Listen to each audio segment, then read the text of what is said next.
Saya akan terus berbicara di akhir bulan Oktober ini dengan judul doa yang meraih sesuatu yang mustahil. Doa yang mencapai, yang menggapai the impossible one. Sesuatu yang mustahil, sesuatu yang bukan natural, sesuatu yang bukan biasa-biasa. Hanya dapat kita lakukan melalui doa. Tidak ada nasihat yang lain, tidak ada cara yang lain untuk bisa masuk kepada sesuatu yang mustahil. Karena kita masuk di dalam alam roh. Kalau kita masih masuk dalam alam natural, itu masih pikiran manusia. Tapi pada saat dengan spirit, kita masuk dalam dunia yang tidak mustahil. Kita akan baca, tolong multimedia, agak panjang firmannya, tapi kita mau belajar, amin. 2 Petrus 1 ayat 3 sampai dengan 11.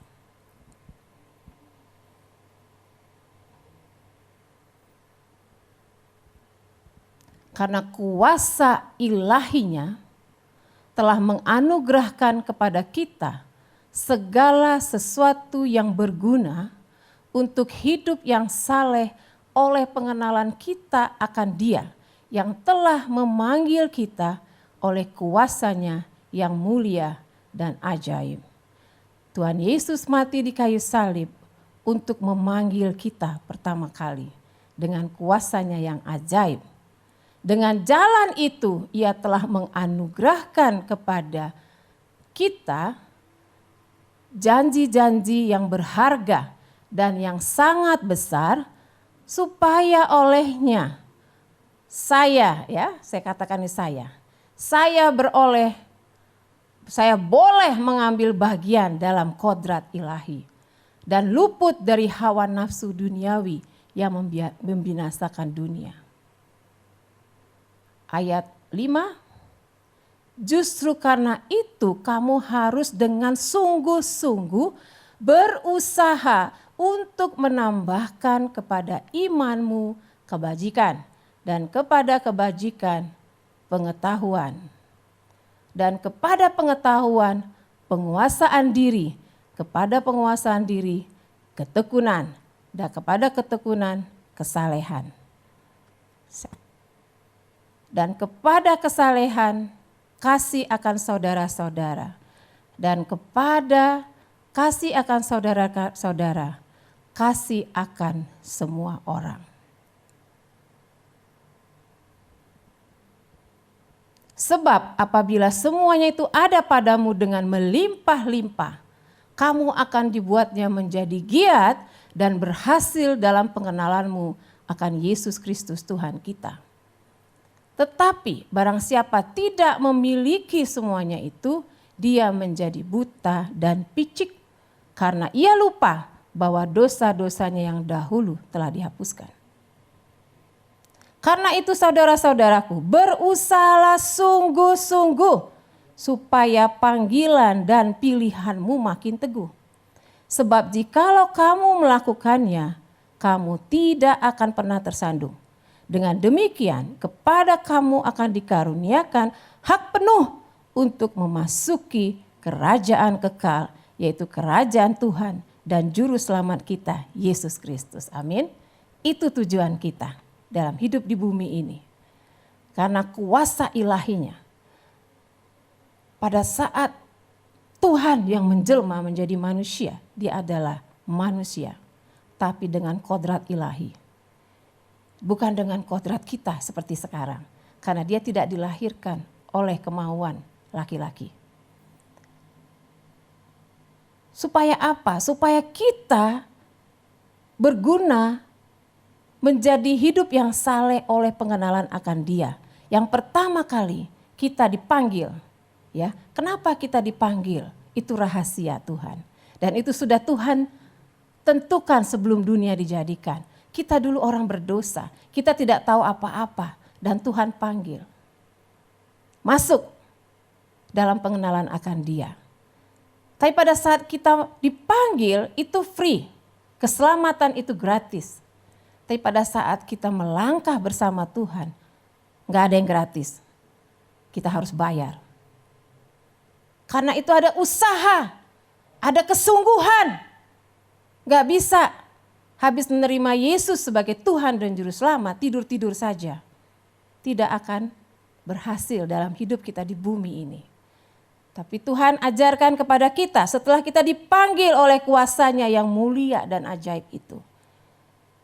Dia menganugerahkan kepada kita janji-janji yang berharga dan sangat besar. Kita sudah mendapatkan selalu janji-janji Tuhan. Amin. Kita dipanggil masuk ke dalam the throne. Dulu kita tidak tahu apa-apa. Dan di dalam sini kita diberikan janji-janji yang besar, bukan janji-janji yang kecil. Yang sangat berharga dan sangat besar. Supaya apa? Supaya olehnya kamu boleh mengambil bagian dalam kodrat ilahi dan luput dari hawa nafsu dunia yang membinasakan. Jadi walaupun kita masih hidup di bumi ini dengan tubuh yang fana ya, yang tidak kekal ini. Tapi kodrat ilahi bisa kita raih melalui pengorbanan darah Yesus. Amin. Dan di sini Tuhan minta supaya kita harus sungguh-sungguh berusaha. Ya, mengapa kita diminta morning devotion? Berapa hari, Bu? Setiap hari. Awalnya berat. Bu, jangan jam 5, Bu. Bu, ya jam 6, Bu. Undangannya dapat dari saya jam 5 dong dari surga. Gimana dong? Gak bisa kita yang rubah ya. Tapi itu ternyata supaya kita bersungguh-sungguh. Kalau mungkin jam 6 gampang ujiannya ya. Kalau soal-soal ujian tuh gampang lah, cemeng lah. Kalau orang kita bilang tuh cemeng lah, gampang gitu ya. Tapi ujian yang Tuhan kasih tuh sulit. Ya, sulit. Makanya ada usaha. Usaha sungguh-sungguh. Supaya imanmu ditambahkan dengan kebajikan. Dan kebajikan adalah pengetahuan. Ya, kenapa ibu-ibu pendoa saya bilang ibu-ibu sharing firman ya setiap Selasa. Aduh, saya harus belajar lagi. Ya itu belajar nggak pernah habis ya. Kita nggak bisa hidup ya mengalir aja deh Bu. Saya bawa ke sana, kemari ke sini. Boleh sih ya, artinya kita taat. Tapi juga ada belajarnya. Ada mau baca bukunya gitu ya. Ada mau sungguh-sungguhnya. Supaya pengetahuan itu juga kita punya ya. Selain iman kita harus punya pengetahuan juga supaya iman kita bertambah. Dan kepada pengetahuan penguasaan diri ya. Sekarang banyak manajemen belajar mengenai tingkat-tingkat manajer itu stresnya tinggi. Ya, kalau di di Jepang mereka yang tingkat-tingkat manajer itu bikin seperti kayak kelas-kelas ke gunung-gunung ya. Disuruh mereka teriak-teriak sekuat tenaga supaya emosinya bisa keluar. Karena stressing itu membuat kita bisa blank. Ya, tidak wise, tidak bijak. Dan Tuhan sudah ajarkan kepada kita setelah pengetahuan penguasaan diri kepada penguasaan diri ketekunan ya. Nah, kita sudah praktekkan, sudah mau masuk minggu ke-6 Senin ini. Penguasaan diri dong ya, bangun pagi loh. Aduh, mandi lagi suruh Bu Gembala. Gak boleh gak mandi. Ya, waduh, tambah lagi ya. Tapi kita selama-lama bisa menguasai diri kita. Akhirnya pengetahuan kita bertambah gak sih yang tiap hari ikut? Saya bertambah dengan mendengar firman ya. Melalui Pak Samson saya diberkati. Melalui Pak Penatua saya diberkati ya. Melalui Ketua TWS Pak Hasibuan saya diberkati. Melalui kesaksian-kesaksian saya diberkati. Bahkan melalui doa pembukaan pun saya diberkati. Amin. Saya bertambah pengetahuan saya. Dan Tuhan katakan juga di sini. Dan kepada ketekunan kesalehan ya. Kita nggak mau lagi ikut-ikut dunia ya. Dan kepada kesalehan kasih akan saudara-saudara. Ini penting ya bagi pelayan-pelayan Tuhan ya, bagi yang sedang bertugas, kasih kepada saudara. Nah, Tuhan katakan gini, kalau kau mengasihi aku Tuhan Allahmu, kau membenci saudaramu, gak bisa. Ya, karena yang kau lihat adalah saudaramu. Kalau kau mengasihi aku, kau pasti mengasihi saudaramu. Karena kasih Bapa itu seperti tadi ya, like a river. Seperti sungai yang mengalir. Sehingga kasih Bapa itu kalau mengalir masa kita diam di kita. Jadinya air yang diam itu kan lama-lama bau ya. Kalau air got itu kan gak mengalir, jadi dia bau. Tapi kalau air yang mengalir like a river, itu dia ikan-ikan pun bisa hidup. Ada kehidupan. Jadi melalui kasih Bapa yang dalam diri kita berikan kepada saudara-saudara kita, ada kehidupan. Ya, mungkin dia lagi stres, mungkin dia lagi punya masalah, tapi melalui kasih kita, perkataan kita, dia mendapatkan kasih Bapa. Karena kita hanya bejana. Kasih Bapa yang besar itu melalui kita berikan kepada saudara kita. Sehingga kasih Bapa itu mereka dapatkan, ya, damai sejahtera. Itu mahal. Ya, kemarin kita lagi pas latihan kemarin ya. Ya, Pak Tony bilang, waktu kita menyembah, saya juga menari mereka bermain musik di sini. Mereka rasakan bukan kami yang main. Ada hadirat Tuhan di tempat ini. Ada kasih Bapa yang mengikat satu dengan yang lain, menjadi harmoni. Dan pada saat kami mendoakan, dia katakan saya rasanya seperti merinding. Artinya ada kuasa kodrati di tempat ini. Amin. Ada kasih Bapa yang dialirkan. Satu dengan yang lain, pemain musik. Ada kasih Bapa yang dialirkan. Timbullah harmoni dan hadirat Tuhan hadir. Dan hati yang terluka, yang sakit disembuhkan. Amin. Karena kita membawa kerajaan Bapa ke tempat ini. Bapa yang berkuasa itu hadir di tempat ini. Karena ada hati-hati yang mau dipakai. Ada mulut yang mau dipakai. Untuk memberkati saudara-saudara kita. Sebab apabila semua itu ada padamu dengan berlimpah-limpah, kamu akan dibuatnya menjadi giat dan berhasil dalam pengenalanmu akan Yesus Tuhan kita. Nah, pada saat kemarin saya juga ada dengarkan kesaksian ya di Menara Doa dan saya belajar dari Bapak itu. Dia katakan, saya memberikan kasih Bapak itu mendoakan orang-orang, bukan tunggu sampai orang kena kanker. Sampai pilek pun saya mulai dengan doakan dia dalam nama Yesus sembuh. Tuhan Yesus yang mencipta langit dan bumi. Kita belajar dari hal-hal yang kecil. Sehingga pada saat kita belajar terus-menerus itu melimpah-limpah. Like a river ya, membual-bual dalam hati kita. Kita gak bisa tahan lagi. Kita akan beri kepada tetangga kita. Beri kepada saudara kita, kasih Bapa itu. Sehingga kalau ada yang sakit kita langsung doakan. Gak usah ditahan. Karena kau berbual-bual ya, like a river. Kalau ada yang punya masalah, langsung doakan. Jangan ditahan. Karena pengetahuan itu akan terus berlimpah-limpah di dalam kita. Tetapi barang siapa tidak memiliki semua itu menjadi buta dan picik. Karena ia lupa bahwa dosa-dosa yang dahulu telah dihapuskan. Makanya saya juga belajar dari Tuhan ya. Bahwa kita tidak boleh membicarakan kelemahan saudara kita dan kita bongkar bangkir. Karena itu bukan kasih Bapa. Kita lupa bahwa kita dulu siapa.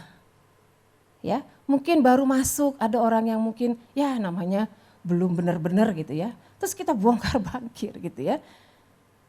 Kita dulu juga begitu sebenarnya, sama ya. Di sini adalah bengkel ya. Kita juga dulu orang berdosa, kita juga dulu nggak tahu apa-apa. Tapi setelah kita diajar Tuhan, kita berlimpah dengan pengetahuan. Berikan. Jangan untuk menilai ya. Firman Tuhan bukan untuk menilai saudara kita atau menghakimi. Karena itu akan membunuh dan membinasakan. Kita adalah hamba Tuhan. Perkataan kita harus membangun. Ya, mengangkat orang yang jatuh, bukan menghancurkan. Dengan firman Tuhan kita hancurkan orang, no. Bukan, atau menilai orang. Tapi dengan firman Tuhan yang kuat, dia akan membual-bual, kuat. Yang sakit sembuh, yang punya masalah doakan. Dan masalah seperti kayak Dian cerita ya, kesaksian. Dia sama-sama menunggu BPJS, sama-sama anak Tuhan, ayo kita berdoa. Berikan. Mungkin orang itu gak biasa berdoa di depan umum. Kita biasa, kita doa. Berikan jalan keluar Tuhan. Dan langsung lengkap, dijawab. Itu anak-anak Bapa. Karena itu saudara-saudaraku, berusahalah sungguh-sungguh supaya panggilan dan pilihanmu makin teguh. Sudah dipanggil, sudah dipilih, sudah melayani. Jangan mundur. Karena hal-hal yang sepele. Hanya ego, hanya daging. Rugi. Ya, Saudara Glory bilang, yang rugi saudara. Yang rugi kita loh yang mengambil keputusan yang salah. Karena kita akan turun tangga lagi. Kita mulai lagi dengan pertobatan. Padahal kita sudah sampai di tahta. Hal yang kecil mundur lagi. Rugi. Berusaha, makanya selalu katanya berusaha. Teguhlah, kuatkan hatimu, teguhkan hatimu. Tuhan selalu berkata berulang-ulang, kuatkan dan teguhkan hatimu. Berusaha, tidak ada orang naik kelas tanpa ujian. Tidak pernah. Ada yang malas kuliah, malas aku ujian, gak naik kelas. Gak dapat ijazah, gak bisa kerja dengan ekspektasi dari ijazah yang kita dapat. Kalau malas bagaimana? Ngomel sana sini, gak jalan ya. Jadi kita harus berusaha. Sebab jikalau kamu melakukannya, kamu tidak akan pernah tersandung.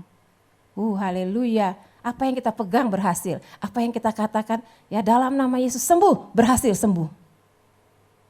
Kita katakan orang yang berbeban berat, serahkan hatimu, serahkan bebanmu kepada Tuhan. Dia serahkan, dia bangkit.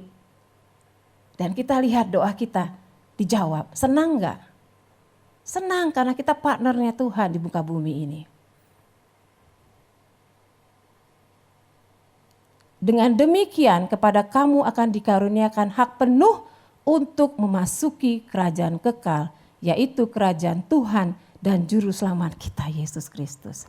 Ini tujuan akhir kita. Di bumi ini orang bilang musafir, ya, hanya numpang, hanya sementara. Kita banyak mendengar, kita baru berjumpa seseorang, ya. Nggak lama, baru berapa hari meninggal. Kita nggak tahu. Kita hanya sementara. Kita bisa lewati semua padang gurun dan kita masih ada sampai sekarang. It's a grace.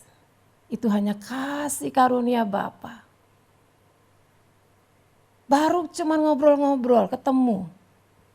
Nggak lama udah dipanggil Tuhan. Nggak tahu. Jadi inilah tujuan hidup kita. Memasuki kerajaan kekal, yaitu kerajaan Tuhan dan Juru Selamat kita Yesus Kristus. Dengan doa-doa, saya akan masuk ya dengan ini saya. Jadi dengan doa-doa kita bisa masuk ke dalam tempat-tempat yang mustahil. Dengan doa-doa kita, seperti kemarin lagi ada demo, kita bisa di rumah dengan doa-doa kita bisa masuk dalam alam supranatural itu. Kita mungkin tidak bisa menghentikan demo, tapi dengan doa-doa kita masuk. Dan doa-doa yang jujur di hadapan Bapa, dan itu memang keinginan Bapa, pasti dijawab. Kita bisa doakan keluarga kita bisa doakan orang-orang yang kita mungkin terbeban, ada keluarga yang sakit. Walaupun kita sekarang nggak bisa mengunjungi, kalau dulu kita masih bisa mengunjungi, sekarang mungkin nggak bisa kita mengunjungi. tapi lakukanlah itu dalam doa-doa kita. Ada doa-doa, itu harus sungguh-sungguh. Ada di dalam niat kita gitu ya, kita doakan. Bisa aja kita sambil masak ibu-ibu, tiba-tiba Roh Kudus ingatkan kita akan seseorang. Ya, ada kesaksian seorang ibu sakit, terus itu sudah pada saat itu dia antara mau mati gitu ya, pada pintu kematian atau kesembuhan. Dan dia sebagai sahabatnya, dia dibangunkan Tuhan setiap malam 3 hari berturut-turut. Dan dia berdoa dalam bahasa roh. Dan dia diingatkan Tuhan akan sahabatnya itu. Dan pada saat berjumpa dia bilang, bagaimana keadaan ibu? Puji Tuhan saya sudah sehat. Dan dia bilang, saya dibangunkan Tuhan hari ini jam segini 3 hari berturut-turut.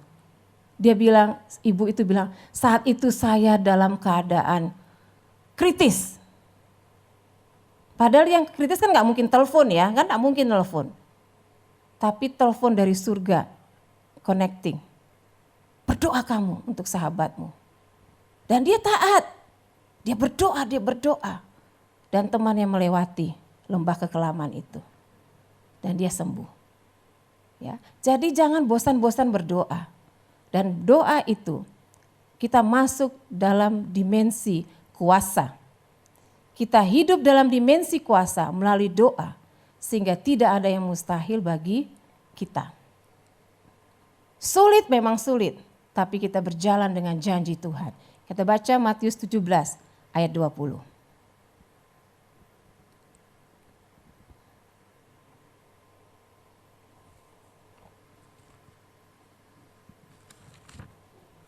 Matius 17 ayat 20.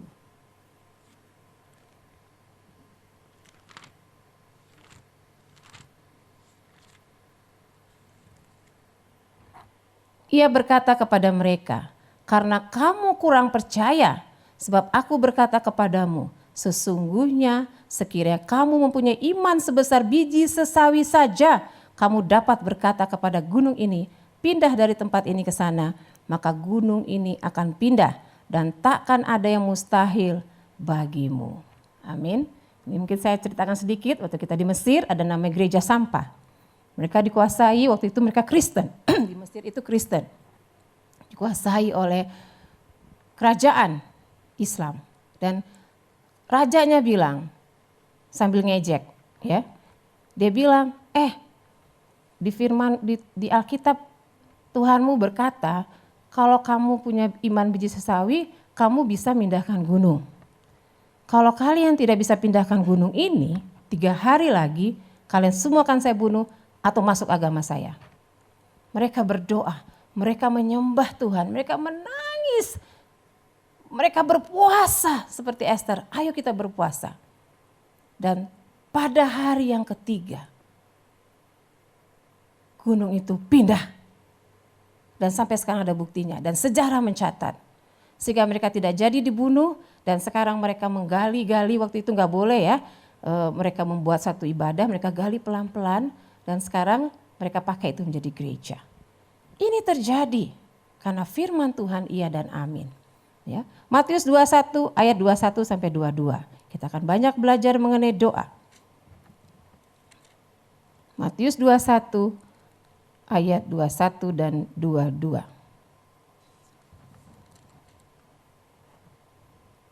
Yesus menjawab mereka, aku berkata kepadamu sesungguhnya jika kamu percaya dan tidak bimbang, kamu bukan saja akan dapat berbuat apa yang kuperbuat dengan pohon ara itu, tetapi juga jikalau kamu berkata kepada gunung ini beranjaklah dan tercampaklah ke dalam laut, hal itu akan terjadi. Dan apa saja yang kamu minta dalam doa dengan penuh kepercayaan kamu akan menerimanya. Amin. Matius 7 ayat 8.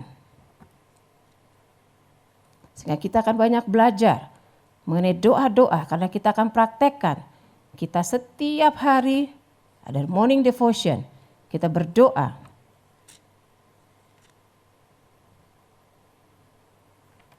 Karena setiap orang yang meminta menerima dan setiap orang yang mencari mendapat. Dan setiap orang yang mengetok, baginya pintu dibukakan. Matius 7 ayat 11. Jadi jika kamu yang jahat tahu memberi pemberian yang baik kepada anak-anakmu, apalagi Bapamu yang di sorga, Ia akan memberikan yang baik kepada mereka yang meminta kepadanya. Amin. Ya, jadi saya percaya, ya minggu lalu saya juga ada katakan, anak kita aja kalau butuh kita punya pasti kita kasih ya, apalagi Bapa di surga. Dan Tuhan katakan waktu morning devotion minggu lalu, pada saat saya berdoa, Tuhan katakan, you are on duty. Jadi bukan kalian hanya melayani, tapi kalian sedang bekerja dan bertugas. Saya bilang, ya Tuhan. Dan Tuhan katakan, bahwa Tuhan sampai saat ini bekerja untuk anak-anak, melalui anak-anaknya, melalui kita. Untuk menggenapi rencananya di bumi ini. Sebelum Tuhan Yesus datang kedua kali, kita semua akan mendengar nama Yesus sebagai Tuhan dan Juru Selamat. Baru dia datang. Untuk itu kita harus bekerja sebagai anak-anaknya. Melalui doa adalah kekuatan utama untuk Tuhan bekerja di bumi. Kita kan tidak bisa berjumpa dengan Tuhan tanpa melalui doa. Dengan doa kita punya kepekaan, mempunyai beban kepada jiwa-jiwa di muka bumi ini. Dan Tuhan katakan, aku telah panggil dan perintahkan kamu untuk melakukan pekerjaanku di bumi. Aku telah membuat ketetapan dan ketentuan untuk segala sesuatu yang kamu perlukan dan rindukan. Akulah pencipta yang maha tinggi, yang maha kudus, yang maha besar. Apapun yang kamu perlukan untuk memenuhi rencanaku dan tujuanku, mintalah padaku dan aku akan lakukan. Dan Tuhan katakan, minta yang besar. Karena Bapa yang besar. Ya, saya juga mungkin bersaksi waktu kita pada beberapa bulan yang lalu, saya dan Pak Gembala bilang, kita diskusi mengenai musik ya. Bagaimana bikin musik-musik The Throne itu lebih baik. Ya, supaya kita rekaman lebih baik. Kita mungkin perlu seorang konsultan untuk bisa menilai apa yang sudah kita lakukan. Dan dalam meeting kita juga udah ungkapkan, oke, kita perlu konsultan itu. Kita perlu orang yang bisa mengkoreksi atau menambahkan atau memperbaiki. Itu kita minta dan kita berdoa. Gak lama berapa bulan Tuhan kirim Om Idam. Ya. Jadi apa yang kita rindukan untuk supaya lebih baik, lebih besar. Karena ini pekerjaan Bapa. Tuhan jawab. Berikan tepuk tangan. Hari ini kita mendapatkan musik yang harmonis. Amin. Amin. Kita masuk kepada sesuatu yang tidak mustahil. Yang mustahil. Kita minta kepada Bapa. Kok bisa tiba-tiba ada kontak? Sedangkan saya tidak kenal beliau. Karena kita meminta, Pak Gembala meminta, supaya lagu-lagu The Throne itu bisa kita bikin lebih baik. Tuhan jawab ya. Jadi Tuhan katakan, semua yang kamu perlukan aku akan penuhi. Wih, itu Tuhan loh yang berjanji, bukan saya ya. Kita sudah baca tadi firman-Nya. Apa saja yang kamu minta. Mungkin kita malu meminta. Masa sih aku minta Tuhan? Ternyata Tuhan bilang jangan malu, minta aja. Saya sama Bapak Gembala minta. Tuhan kasih. Ya kan, gak perlu mikir, gak perlu searching. Karena kita kontak dengan di atas. Alam rohnya connect. Karena untuk pekerjaan yang besar memerlukan orang-orang yang berjiwa besar. Selalu saya tekankan, jangan berjiwa kecil. Dan tidak berani melihat yang besar. Tapi beranilah meminta yang besar. Karena Tuhan yang katakan kepada kita. Bukan saya. Tuhan katakan, akulah pencipta surga dan bumi dan segala isinya. Mintalah yang besar. Mintalah yang besar. Karena pekerjaan Tuhan di bumi harus cepat.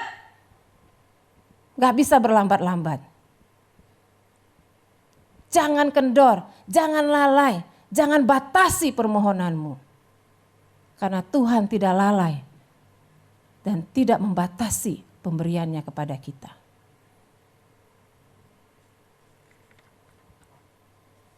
Tapi kuncinya bagaimana sampai kita bisa meminta seperti Pak Gembala ya. Kok Pak Gembala minta langsung dijawab ya? Kok saya minta gak dijawab-jawab? Kok kayaknya Pak Gembala minta ini dikasih ya? Manuel suka ikut-ikutan dia. Tapi minta itu aku juga minta, katanya gitu. Tapi emang dia dapat ya. Tapi emang dia dapat. Ya begitulah kita ya. Walaupun kita tiru-tiru aja Pak Gembala, aku juga minta gitu ya. Noel bilang, tuh kan aku dapat Mi, katanya gitu kan. Aku minta sama Bapa di surga. Papi minta, aku juga minta, katanya.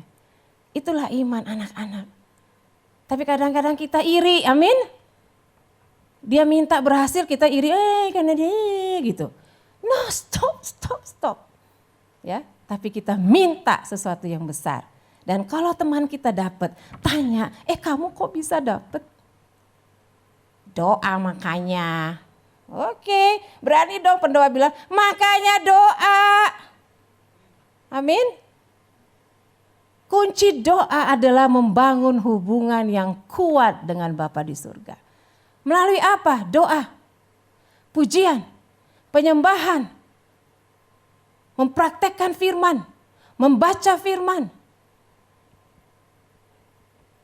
Dan berani menerima janji Tuhan.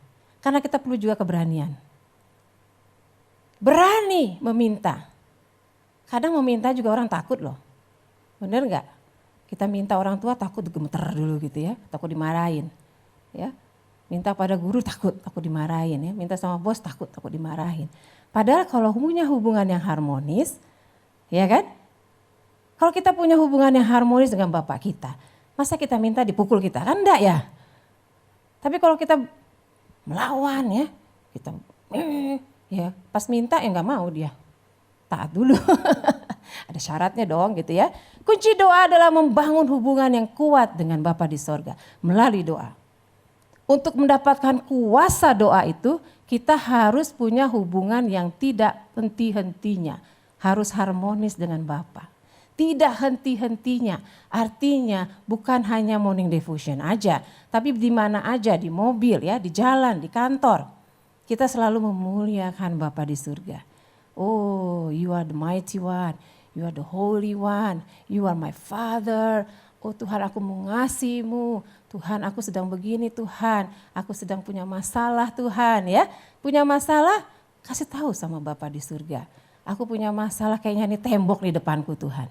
Saya juga sedang ada masalah di pekerjaan. Saya bilang Tuhan buka jalan di padang gurun. Tuhan buka jalan di padang gurun. Saya tidak melihat masalah itu. Sekalipun orang bilang kalau nggak dijawab bagaimana Bu Evi? Saya nggak berani, nggak mau jawab. Karena saya bilang saya mau berjalan dengan iman. Saya akan Tuhan buka jalan di padang gurun. Sekalipun saya belum tahu jawabannya apa sampai saat ini. Karena kuasa doa itu bukan hanya selain kita berusaha, tapi harus ada Roh Kudus ya maksudnya ya. Kita nggak bisa juga dengan tungklang-tungkling dengan cara kita aja tanpa engkau mengandalkan Roh Kudus yang di dalam diri kita. Kalau kita bisa meminta dengan baca firman, imani, Roh Kudus bekerja, izinkan hati nurani kita diperiksa. Jangan ada tuduhan lagi. Hati nuraniku Tuhan, bersihkan. Perbaiki Tuhan, cara berpikirku yang negatif, perbaiki Tuhan. Aku mau Tuhan, supaya doa-doaku dijawab. Kita boleh duduk, kita boleh berdiri, kita boleh tersungkur. Tapi yang penting adalah hubungan itu terus menerus. Kenapa kita sekarang diajarkan morning devotion setiap hari? Ya, sekarang baru saya juga sudah memasuki minggu ke-6. Ya. Minggu ke-7 ya. minggu ke-6. Tuhan sekarang mengajar kepada kita untuk day by day. Tidak putus-putus, hari Minggu nggak ada morning devotion tapi kita ada acara ini ya. Setiap hari saya berjalan bersama Tuhan. Setiap hari saya mendengar firman Tuhan. Setiap hari saya mendengar kesaksian orang-orang yang sudah dimenangkan. Setiap hari saya mendengar doa-doa ibu-ibu pendoa syafaat untuk bangsa kita. Setiap hari saya dengar itu sekarang. Setiap pagi saya dengar itu sekarang. Dan orang yang berhasil, ya saya selalu lihat, orang yang berhasil di dalam Tuhan, orang yang besar di dalam Tuhan, dia pasti memberikan dirinya berdoa. Kemarin saya lihat dia seorang pengusaha real estate di Melbourne, orang Indonesia. Dan dia praktekkan firman Tuhan. Dia seorang pengusaha yang sukses. Dia praktekkan firman Tuhan dan dia jaga doa setiap hari. Dan dia menjadi anak Tuhan yang sukses, amin. Dia sukses dalam bisnisnya. Dia sukses juga dalam tugas-tugas yang Bapa kasih kepadanya. Yaitu menjadi saksi siapa the creator, siapa pencipta langit dan bumi ini. Yesus namanya. Yesua namanya. Kita cuma mensaksikannya. Yohanes 15 ayat 7. Terakhir. Sehingga doa itu menjadi seumur hidup kita. Kenapa kita diajar, saya sekarang mengerti. Ibu rohani saya, Ibu Marta Palita. Dia berdoa setiap pagi, walaupun dia sendiri. Walaupun dengan nada-nada lagunya yang sederhana. Tapi dia terus berdoa setiap jam 5. Dulu saya lihat sih, saya kalau di rumahnya saya ikut. Tapi habis itu enggak lagi. Sekarang saya diajar Tuhan setiap hari jam 5. Karena kita mau menjadi orang besar yang berhasil. Karena Tuhan sayang sama kita. Kita menjadi contoh-contoh kepada orang lain. Orang akan melihat, oh Ibu Ida setiap hari berdoa loh. Saya ke rumahnya, berdoa loh dia setiap jam 5. Ya, saya juga ikut, ya. Dia lihat, ya, semua kita dilihat. Makanya saya bilangin, tolong ikut jam 5. Ya, kalau nggak mandi ya nggak apa-apa lah, yang penting ikut ya. Jangan tidur molor gitu loh. Yohanes 15 ayat 7 terakhir.